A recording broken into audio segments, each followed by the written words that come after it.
Welcome to EduCasts, home of EduCasters. A. Achievable. Okay, so we have a specific and measurable objective. But what if students will be able to write a 50-page doctoral dissertation on the Stamp Act? That's specific. That's measurable. It's also insane. A stands for achievable, or sometimes attainable. This is the reality check. Is this objective something your students can actually do in the time you have, with the resources they have, and from their current starting point? This is, in my opinion, the heart of differentiation. An objective that is achievable for one student may be insultingly easy for another, and crushingly impossible for a third. The A forces you to think about who is in your room.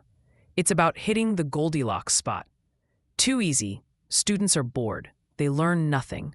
They just rehearse what they already know. Too hard. Students are frustrated. They shut down. They develop anxiety and learned helplessness.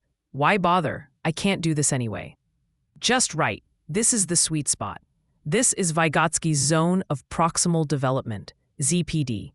The objective should be just outside of their current independent reach, but within their reach with your support or with the support of their peers.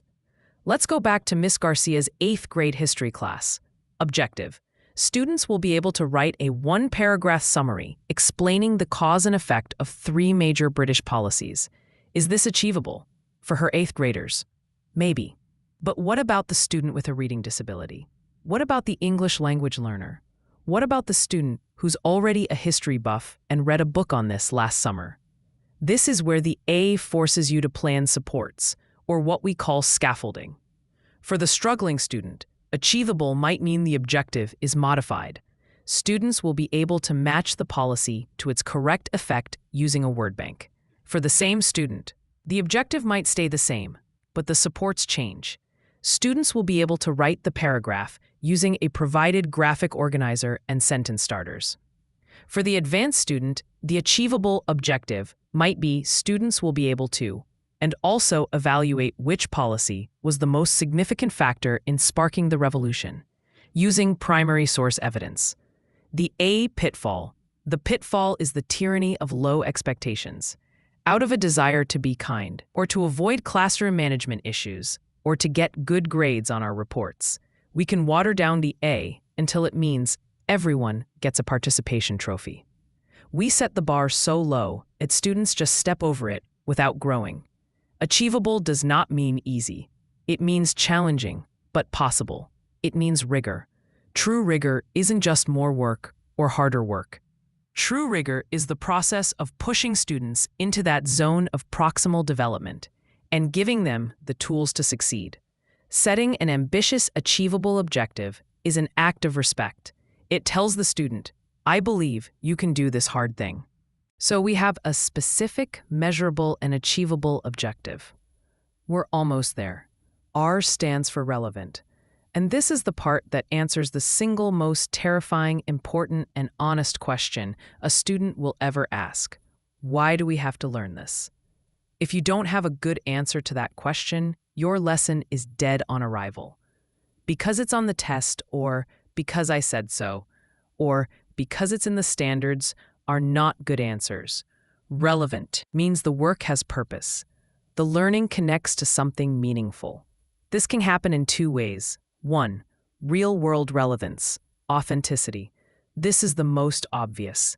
The learning connects to their current lives, their future careers, their community, or a problem they genuinely care about. Math. Instead of a generic worksheet, the objective is students will be able to calculate the unit price of 2 different sized products at the grocery store to determine the better value. That's relevant. English. Instead of analyze a poem, the objective is students will be able to analyze the rhetorical techniques in an advertisement to determine how it is trying to influence them. That's very relevant. History. Miss Garcia's objective. How is it relevant? Students will be able to compare colonial arguments against taxation without representation to a current-day community issue they care about, e.g., school rules, local laws, etc. Now we're talking. 2. Academic relevance, preparation. Not everything has an immediate, real-world application. and that's okay. Sometimes, the relevance is about building a foundation for future, more complex learning. Oh, you need to learn to factor polynomials because it is the essential building block for understanding the physics of a roller coaster, which we're doing next month. Oh, you need to learn these vocabulary words because they are the language scientists use to debate climate change, which is the unit we're moving into. The key is that you must know the R, and you must be able to articulate it to your students. The R pitfall. The pitfall is fake relevance. This is when we try to dress up a boring task with cool window dressing. This is the classic, a skateboarder travels at X miles per hour word problem. The student doesn't care. It's just a worksheet with the word skateboarder on it. Authentic relevance means the task itself is meaningful. It's not just a word problem. It's a problem, fake relevance. A worksheet on percentages.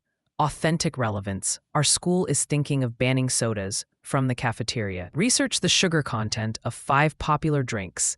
Calculate the percentage of daily recommended sugar in each, and present your findings in a 1-page infographic to help other students make an informed choice. That's a relevant objective. The student is an investigator, a data analyst, and a graphic designer, not just a worksheet doer.